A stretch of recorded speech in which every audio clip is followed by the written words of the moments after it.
দর্শক, স্থানীয় সরকারের জেলা পরিষদ, পৌরসভা ও ইউনিয়ন পরিষদের প্রায় ১০০ পদে সাধারণ ও শূন্য পদে উপনির্বাচন অনুষ্ঠিত হচ্ছে। লক্ষ্মীপুরের আবিরনগর সরকারি প্রাথমিক বিদ্যালয় ভোট কেন্দ্র থেকে এই মুহূর্তে সরাসরি যুক্ত হচ্ছেন সহকর্মী সাইদুল ইসলাম পাবেল। পাবেল, কেন্দ্রে ভোটার উপস্থিতি কেমন দেখছেন?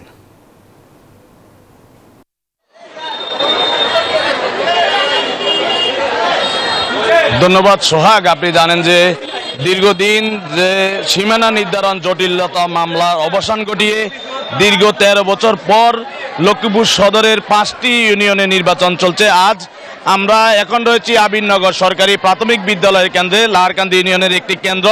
এখানে আসলে ভোটারদের যে ব্যাপক উপস্থিতি, নারী পুরুষ ভোটাররা তারা লাইনে দাঁড়িয়ে তাদের ভোটাধিকার প্রয়োগ করছেন। দীর্ঘ ১৩ বছর পর আসলে তারা ভোট দিতে এসে ব্যাপক উৎসাহ উদ্দীপনা কাজ করছে, তাদের মাঝে এক ধরনের উৎসবের আমেজে বিরাজ করছে।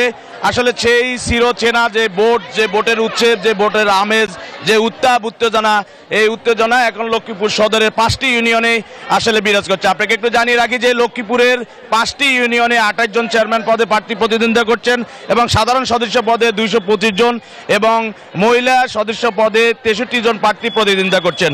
আপনাকে আরেকটু জানিয়ে থাকি যে এখানকার যে জেলা প্রশাসন এবং যে জেলা প্রশাসক এবং পুলিশ সুপার সহ তারা সার্বিক টহলে রয়েছে। আইন শৃঙ্খলা বাহিনীর সদস্যরা, র্যাব, পুলিশ, বিজিবি এবং নির্বাহী ম্যাজিস্ট্রেট কার্যকে সুষ্ঠু ভোট ও অবাধ অনুষ্ঠানে